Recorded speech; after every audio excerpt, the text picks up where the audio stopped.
Hello students, good morning. बच्चों, अपन combination of capacitor के बारे में चल रहा था। तो फर्स्ट तो अपन पढ़ चुके सीरीज कॉम्बिनेशन, और आज अपन पढ़ेंगे parallel combination of a capacitor, मतलब संधारित्रों का पार्श्व क्रम अथवा समांतर क्रम। देखो, पार्श्व क्रम या समांतर क्रम का अर्थ क्या होता है? मतलब बराबर होने चाहिए। जैसे रेल की पटरियां एक दूसरे के बराबर चलती है, उनको अपन समांतर बोलेंगे कि वो दोनों एक दूसरे को कभी नहीं काटें।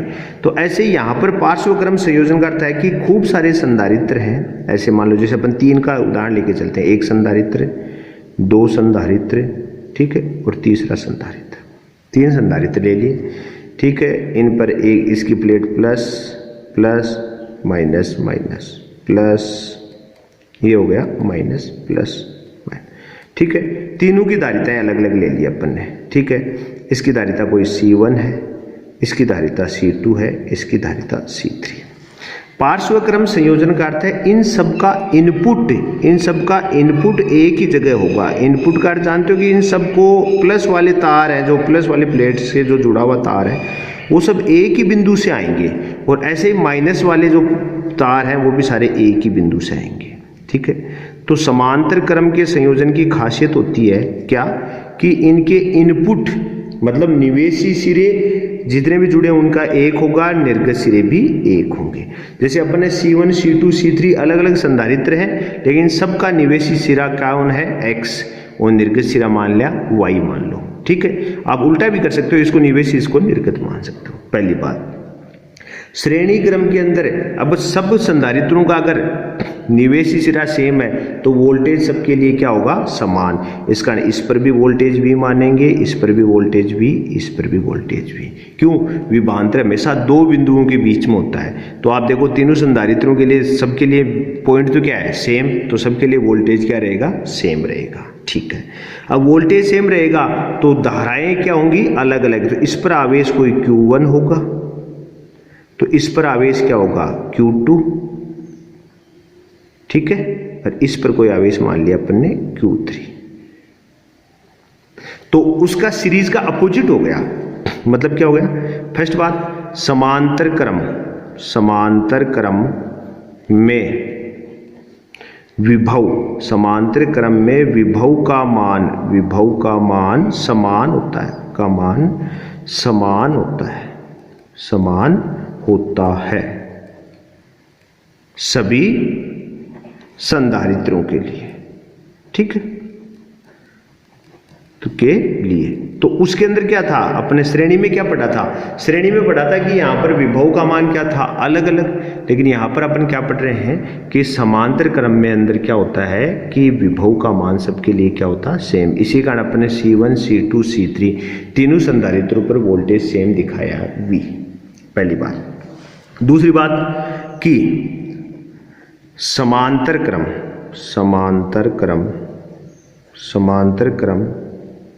संयोजन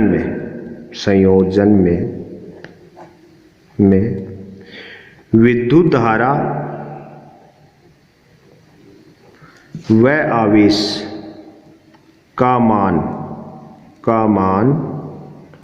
भिन्न भिन्न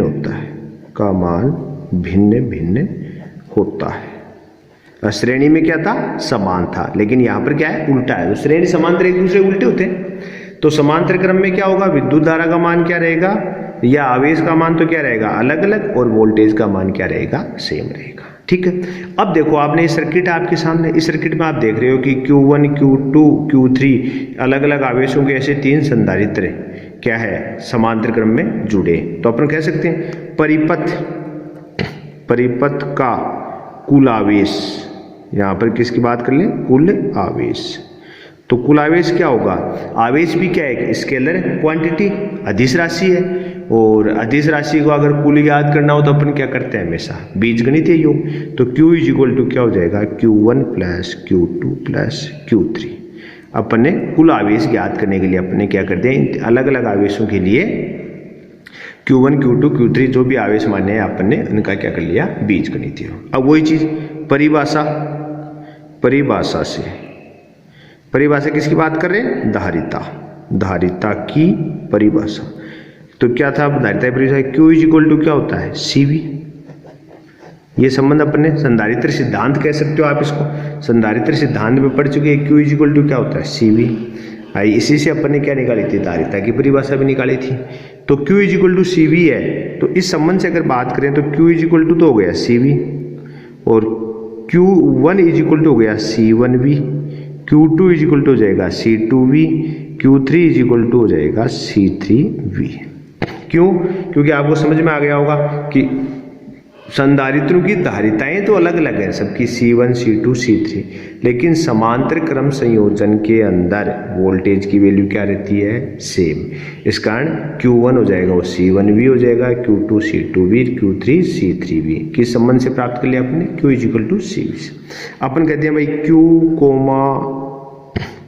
Q1, Q2, Q3 का मान समीकरण 1 में रखने पर, का मान समीकरण 1 में रखने पर, ठीक है, 1 में रख देते हैं अपन।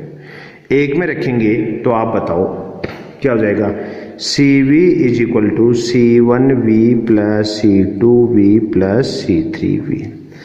कॉमन क्या आ सकता है, V दिख रहा है आपको, तो CV is equal to C1 plus C2 plus C3, और V क्या ले लिया कॉमन, तो V से क्या हो गया, V कैंसिल, तो C इज इक्वल टू क्या आ गई, तुल्य धारिता देखो आप C1 plus C2 plus C3, ठीक है, ये अपनी तुल्य धारिता आ गई। कब, जब 3 संधारित्र थे।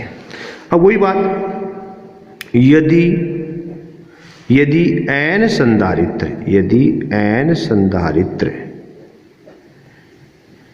समान धारिता, n संधारित्र समान धारिता C के समांतर क्रम में जुड़े हैं, ठीक है, में जुड़े हैं, तो क्या होगा, देखो क्या होगा, C इज इक्वल टू क्या फॉर्मूला बनेगा, C पैरेलल का क्या बनेगा, C1 plus C2 plus C3 plus dash dash कहाँ तक जा सकते हैं, n तक। n की कंडीशन में ये होगा, 3 की कंडीशन में 3 वाला हो गया, और सब की क्या कहती है हमने, धारिता क्या है, सेम है, तो आप क्या कहोगे, Cp is equal to C plus C plus C plus dash dash C n, तो अपन यू भी लिख सकते हैं Cp is equal to n गुना C, ठीक है। मतलब क्या हुआ, अगर समान धारिता के n संधारित्र, यदि समान धारिता के n संधारित्र किस में जुड़े हुए हैं, समांतर क्रम में, तो उनका तुल्य धारिता ज्ञात करने के लिए क्या करेंगे, C1 plus C2 plus C3 dash dash कहाँ तक जाएंगे, n तक। तो यहाँ पर हमने क्या कह दिया कि C1 C2 C3 ये अलग तो है ही नहीं, सबकी क्या है, सेम है, तो आप क्या कर दोगे, सब कुछ रख दोगे, तो अपना डायरेक्टली कह सकते हैं कि जितने संधारित्र हैं उनको n से गुणा कर दो, और जितने संधारित्र हैं उसकी संख्या को आप किसी संधारित्र की धारिता के मान से गुणा कर दोगे, तो उस समांतर क्रम संयोजन की तुल्य धारिता प्राप्त हो जाएगी। एक बार अपन दोबारा देख लें, अपने क्या पढ़ा, अपने पढ़ा कि parallel combination of capacitor. Parallel combination का अर्थ हुआ कि पैरेलल संधारित्र अपन कहेंगे किनको, कि ऐसे संधारित्र जिनका सबका निवेशी पॉइंट एक हो और निर्गत पॉइंट एक हो, ठीक है। निवेशी का अर्थ हो गया जिधर से आप करंट अप्लाई करो, जैसे मान लो इधर से करंट अप्लाई कर रहे हो तो देखो इन तीनों के अंदर एक ही पॉइंट से करंट जाएगी, तार अलग अलग जोड़ रखे, और ऐसे अगर आउट ले तो सबके आउट पॉइंट भी एक है। तो समांतर क्रम में जुड़े हुए जो संधारित्र हैं, प्रतिरोध कुछ भी हो, उनके लिए क्या होता है, वोल्टेज की वैल्यू सेम होती है। क्यों? क्योंकि ये सारे क्या है, सबका इनपुट और आउटपुट एक ही पॉइंट होता है। और फिर हमने कहा कि वोल्टेज तो सेम होता है, लेकिन धारा या आवेश की वैल्यू क्या होती है, अलग अलग होती है, ठीक है। और फिर हमने कहा इस परिपथ का कुल अगर अपने को चार्ज निकालना है तो क्या कर लो आप, जो भी उपस्थित आवेश है उनका क्या करते हो, बीजगणितीय योग। तो हमने क्या कर दिया, Q is equal to Q1 plus Q2 plus Q3, एक इक्वेशन बना ली, ठीक है। फिर हमने कहा कि धारिता की परिभाषा पढ़ी थी अपने, या संधारित्र का सिद्धांत, Q is equal to CV, तो Q तो इज इक्वल टू CV हो गया, तो Q1 इज इक्वल टू क्या हो जाएगा, C1 इंटू V, ठीक है। क्यों? क्योंकि वोल्टेज तो सेम रहना है लेकिन धारिता अलग अलग। ऐसे Q2 क्या आ जाएगा, C2 इंटू V, Q3 क्या आ जाएगा, C3 इंटू V, ठीक है। ये सारे मान उठाकर किस में रखते हैं अपन, इक्वेशन नंबर फर्स्ट में। इक्वेशन फर्स्ट में रखोगे तो आपकी देखो कि सी वी इज इक्वल टू, ये इक्वेशन बन गई।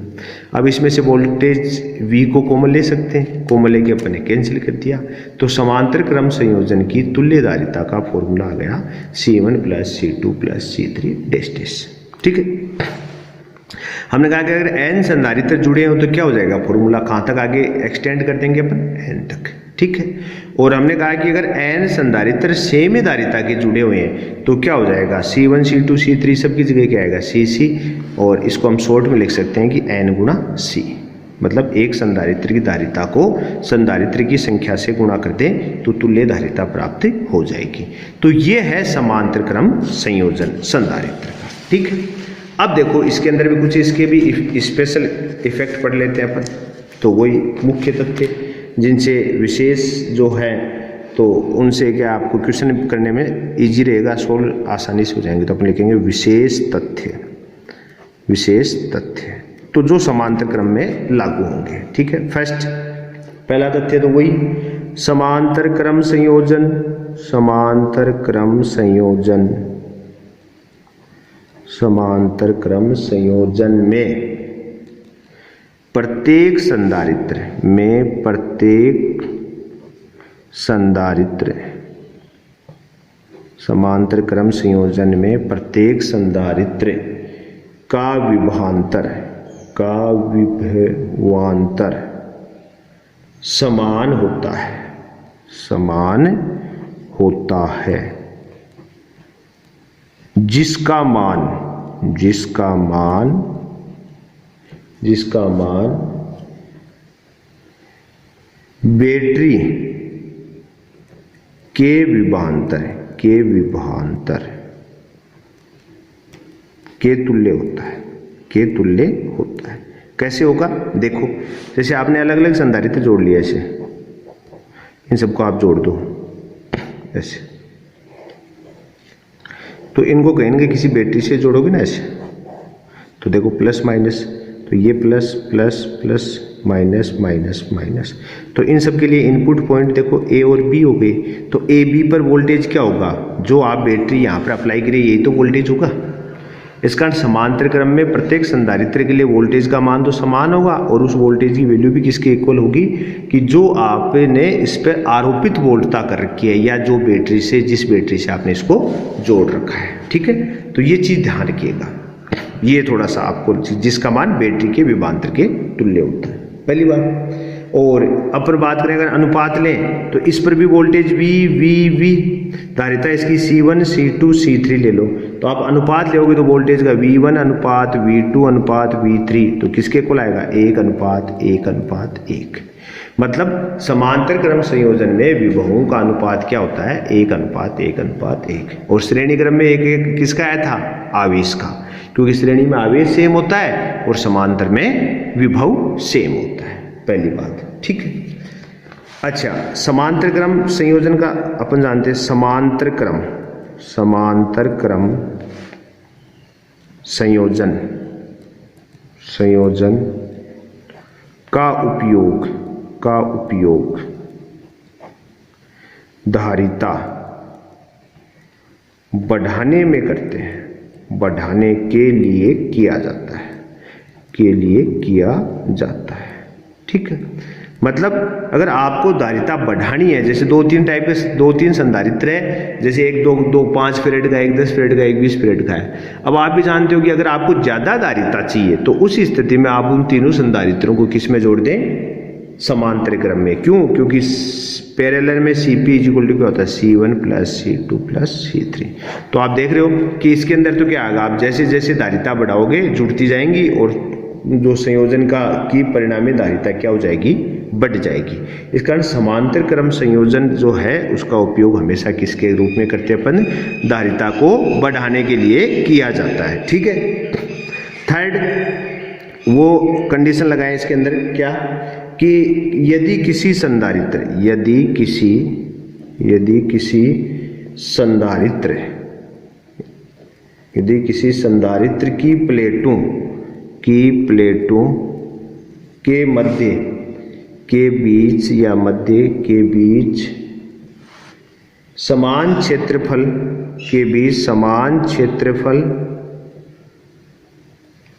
तथा समान मोटाई, समान मोटाई, समान क्षेत्रफल तथा समान मोटाई के विभिन्न, समान मोटाई के विभिन्न परावैद्युतांक के पदार्थ रखे जाएं, रखे जाएं। ठीक है। अब देखो उस कंडीशन में मतलब धारिता क्या है। अब देखो इसका कैसे रखेंगे कि कैसे रखेंगे कि उसमें यहां पर अपन बात करें कि कोई संधारित्र है, ऐसा कोई संधारित्र ले लो आप, इसकी प्लेटों के बीच, ये दोनों प्लेट हो गई, ये प्लस है और ये क्या है माइनस, इसकी प्लेटों के बीच में समान क्षेत्रफल मतलब जो भी है उनकी एरिया क्या होगा सेम होगा और मोटाई भी क्या हो सेम हो। ऐसे के विभिन्न परावैद्युत पदार्थ कैसे भरे रखे जाएं, कैसे लंबवत, कैसे रखने हैं आपको लंबवत रखने हैं, ऐसे ऐसे समझा आप। पहले अपन श्रेणी में तो क्या पढ़े थे पैरेलल, तो लंबवत रखे हैं तो देखो ये कोई एप्सिलॉन r1 का भर दिया, ये कोई एप्सिलॉन r2 का, ये कोई एप्सिलॉन r3 का। ऐसे अगर प्लेटों के लंबवत अगर आप कोई विभिन्न मतलब मोटाई समान क्षेत्रफल समान लेकिन विभिन्न कोण है परावैद्युतांक के पदार्थ यदि लंबवत बढ़ते हैं तो उस कंडीशन का अर्थ होता है कि ये अलग अलग संधारित्र मानते हुए इनका कौन सा कॉम्बिनेशन कर लो पैरेलल कॉम्बिनेशन। ऐसे ये अलग अलग संधारित्र बन जाएगा, इनका कौन सा संयोजन आएगा समांतर क्रम संयोजन आ जाएगा। ठीक है। ये अलग अलग बन गया तो ये देखो एप्सिलॉन r1 का हो गया, ये एप्सिलॉन r2 का, ये एप्सिलॉन r3 का, ये plus minus plus minus plus minus, इन सबको आप एक साथ जोड़ दिए समांतर क्रम हो गया। देखो ठीक है, ये समांतर क्रम संयोजन मान लो। ठीक, ये चीज है। लेकिन ये संयोजन कब मानोगे आप, जब ये इन प्लेटों के लंबवत भरे हुए हैं, लंबवत भरे हैं तो इनको कौन सा संयोजन के तुल्य मानो। अगर पैरेलल भरे होते तो अपन किस में पढ़ाता श्रेणी क्रम में, अगर ये समांतर रूप से भरते हैं तो अपन क्या माने उसको श्रेणी क्रम, और अगर लंबवत भर दिया जाए तो उसको क्या माने समांतर क्रम। आप भी जानते हो C1 की वैल्यू क्या होगी A/3 epsilon note into epsilon r1 upon d। भाई मोटाई तो हमने क्या कहा समान मोटाई समान क्षेत्रफल। अब आप भी जानते हो इसकी प्लेटों का टोटल क्षेत्रफल A है तो इसको अपन लंबवत कैसे कर रहे हैं, 3 पार्टों में कर रहे हैं, इसका अपने A/3 मानेंगे। इस अकेले का क्षेत्रफल क्या आएगा A/3। इस टोटल प्लेट का क्षेत्रफल क्या था A, तो देखो अपन ने इसके कितने टुकड़े कर चुके हैं अब 3, तो उस स्थिति में क्षेत्रफल तो क्या हो जाएगा A/3। दूरी सेम रहनी है, प्लेटों के बीच की दूरी क्या रहनी है सेम, तो इसका D लिख दिया। तो C1 इज इक्वल टू क्या आ गया A epsilon note epsilon r1 upon 3d। ऐसे C2 इज इक्वल टू क्या आएगा देखो A/3 epsilon note into epsilon r2 upon d। और ऐसे C3 क्या आ जाएगा A/3 epsilon note into epsilon r3 upon d। तो अपन तीनों को ज्ञात कर लेंगे C1 C2 और C3। और हमने कैसे भरा है प्लेटों के लंबवत भरा हुआ है, लंबवत भरा हुआ है तो ये 3 संधारित्र हमने मान लिए और तीनों संधारित्रों को कैसा संयोजन करेंगे आप समांतर क्रम का। तो सीट रिजल्टेंट क्या आएगा C1 plus C2 plus C3, तीनों का संयोजन करते हैं तो देखो C1 की वैल्यू क्या है हमारे पास ये रही A epsilon note epsilon r1 upon 3d plus C2 A epsilon note epsilon r2 upon 3d और plus A epsilon note epsilon r3 upon 3d। ये आपके इस स्थिति में संधारित्र की धारिता आ जाएगी। कब, जब आप संधारित्र की प्लेटों के लंबवत समान क्षेत्रफल और समान मोटाई के विभिन्न पैराविद्युतांक के पदार्थ भरें, लंबवत भरें देखिएगा, तो आप इनको तीन भरें तो अपने इसको क्या मान सकते हैं 3 संधारित्र लेकर इनका कौन सा कॉम्बिनेशन करेंगे आप समांतर। अगर यही इन प्लेटों के बीच में कैसे भरा होता पैरेलल, तो उस कंडीशन अपने इससे लास्ट वाले वीडियो में अपन ने क्या देखा था, कौन सा कॉम्बिनेशन था वो श्रेणी क्रम का। ठीक है, तो इस प्रकार अपन इनकी टोटल ज्ञात कर लेंगे। अब देखो समान क्षेत्रफल लिया, अगर क्षेत्रफल भिन्न भिन्न होगा तो क्या हो जाएगा A1, A2, A3 ऐसे अलग अलग हो जाएगा। तो उस कंडीशन में आप A1, A2, A3 अलग अलग आ जाएगा, कोई दिक्कत वाली बात नहीं। तो क्षेत्रफल अलग अलग हो सकता है। ठीक, अब देखो अपने विशेष तथ्य में क्या पढ़ा, एक बार रिवाइज देख लें। पहला तो यही समांतर क्रम संयोजन में प्रत्येक संधारित्र, समांतर क्रम संयोजन में प्रत्येक संधारित्र का विभवांतर समान होता है। ठीक है, जिसका मान बैटरी के विभवांतर के तुल्य होता है। हमने कहा ऐसे अगर आपने संधारित्र समांतर क्रम में जोड़ रखे हैं तो इन सब का इनपुट 1 पॉइंट, आउटपुट भी 1 पॉइंट, सब एक एक सिरे से जो ना, इन सब का एक सिरा एक जगह से जुड़ा हुआ है, इधर का एक सिरा एक जगह से। इस कारण यहाँ से क्या जुड़ी हुई है, बैटरी। तो ये यहाँ पर जो इन सब के लिए वोल्टेज क्या होगा, सेम, और वो किसके इक्वल होगा, बैटरी के, ये चीज़ के। और वोल्टेज का अगर अनुपात लोगे तो अनुपात क्या आएगा, समान है तो 1:1। ठीक है। दूसरा कहा कि समांतर क्रम संयोजन का उपयोग धारिता बढ़ाने में किया जाता है। क्यों, क्योंकि अपन ने देखा कि तुल्य धारिता क्या आती है, C1 + C2 + C3। तो इस कारण अगर अपन खूब सारे संधारित्रों को समांतर क्रम में संयोजित कर देंगे तो संयोजन की तुल्य धारिता है वो ज़्यादा आएगी। ठीक है। थर्ड वाली चीज़ हमने कहा कि यदि संधारित्र प्लेटों के बीच समान क्षेत्रफल और समान मोटाई के विभिन्न पैरावैद्युत पदार्थ लंबवत भर दिए जाए, ऐसे लंबवत εr1, εr2, εr3, तो ये इस स्थिति में अब जो इन तीन भरे हैं अपन ने, तो इनको कह सकते हैं, इस स्थिति में आप इनको अलग अलग संधारित्र मानकर इनका कौन सा संयोजन करना होगा आपको, समांतर क्रम। समांतर क्रम करोगे तो आप C1, C2, C3 कैलकुलेट कर लो। A ε0/d होता है, तो A अब क्षेत्रफल तो 3 पार्टों में बराबर रूप से विभक्त हो गया, और बराबर नहीं होता तो आप क्या मान लेते, A1, A2, A3 मान लेते हैं। ठीक है, और इस स्थिति में अपन इसको कर लेंगे, तो ये C1, C2, C3 कैलकुलेट करके अपन ने रिजल्ट निकाल लिया। ठीक है, ये अपना समांतर क्रम संयोजन हुआ। अब देखो श्रेणी क्रम और समांतर क्रम अपने दोनों वीडियो अपने कंप्लीट हो गए। तो अब अपन आगे क्या करेंगे, अपना नेक्स्ट वीडियो है उसमें आपको मैं इन पर बेस्ट सर्किट सोल्व करने के लिए जो ट्रिक होती है उनको बताऊंगा। ठीक है, तो वो अपने नेक्स्ट वीडियो में होगा। अच्छा, आज का क्वेश्चन आप देख लो, जिसका आंसर आपको कमेंट के रूप में देना है। क्वेश्चन है, दो समान संधारित्र समांतर क्रम में V विभव से जुड़े हैं, उन्हें अलग अलग करके श्रेणी क्रम में जोड़ दिया जाए।